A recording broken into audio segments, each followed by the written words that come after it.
So in this video, I'd like to do just a quick run through about how you can generate a load with our accounting portal and then automatically generate and send an invoice off of that load. So here I am on the dashboard of accounting portal. We're going to start with manage loads. Now I don't have any loads in my account, so I'm going to create one. So we're going to do create load. It'll open up your drive, and I'm going to use a PDF that I already have. So this will upload it, and here it's going to be put in this row. So to actually send an invoice it to somebody, I'm going to go down here to my list of recipients, and I'm just going to go ahead and send this to myself. So I'm going to check my email. I'm going to check the invoice that I want to send. You can send multiple ones if there were any, but there aren't any here.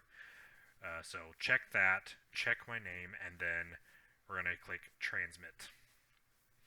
So transmit is going to send a copy of this load to the designated email address, and then it's going to generate an invoice off of that. So if I go over to my email and refresh, this email just got sent to me saying I sent that load on its way, and now our invoicer is going to take a couple of moments to generate an invoice off of that and then send it to both myself and the target that you wanted to send it to, which is also me. So this invoice looks like this. Notice how this load is worth $2,400 to carry. So if I go back to the load manager, this might take just a moment before it actually shows up. But if I go back to my email, in a few moments this should show up. And if I hit refresh, it's not quite there yet. So now I have two emails. If I hit refresh one more time. So this is the one that got sent to me as a result. This is the invoice you can download, the acceptance score, and that always will show up to me. And then this second email is what will be sent to your recipient, which in my case is also me. So both of us got the exact same email. So if you're the recipient, you will get both emails. Otherwise, it's that first one and the second one goes to them. So if I go back to the load manager and refresh, now you can see this is in the invoiced state. So now that we've created the load and sent it to the recipient, let's talk about how to properly invoice them. So I'm going to go back to the dashboard, and now we're going to go to Manage Invoices. So in Manage Invoices, we have me, the accountant, our list of invoices, and the list of vendors we're being sent to. In this case, my email is who it came from as a sample. So this is the invoice that just got created a moment ago. I'm going to click that, and then on the right it's going to show the invoice that was generated. Notice how it picked up 2,400 out of this document over here, and picked all of the pertinent address information out of it. So this is waiting and holding for the recipient to click the link and pay it. But if I want to modify it real quick, let's say add a forklift rental, I'm going to go down here to line items, click add line item, see how much it's worth. I'm going to say 500 for a forklift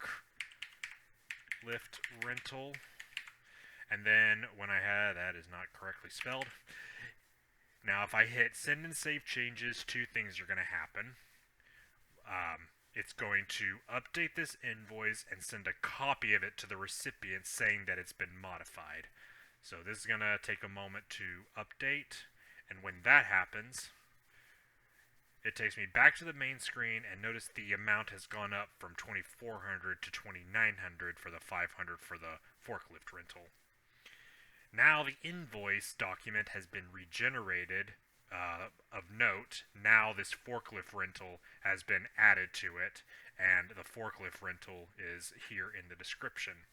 If I go to my email, I can see that I got an updated invoice email saying that they've updated it, and they'll be able to click on these links to see the new generated invoice, and now that it's worth $2,900. If I go back here, now let's say the target client, aka me, has paid this, but he doesn't want to pay for the forklift rental. In this case, I'm going to delete the forklift rental. This is going to go away when I hit save. And then to say that it's been paid, up here at paid status, I'm going to say that this has been paid. Now when I save this one final time, the forklift rental is going to be removed, and they're going to be flagged as paid, and then this invoice will enter the paid status back on the load menu, which I'll show you in a moment. So this is resolved. Now you can see that this invoice is paid, has dropped back down to $2,400 because I did not pay for the rental. If we click this, it's still paid. The invoice has been regenerated again and now has the green paid down here. And if I go over to my inbox one last time, go back and refresh, it has been updated yet again, and now it has been paid, and the matching invoice will show that.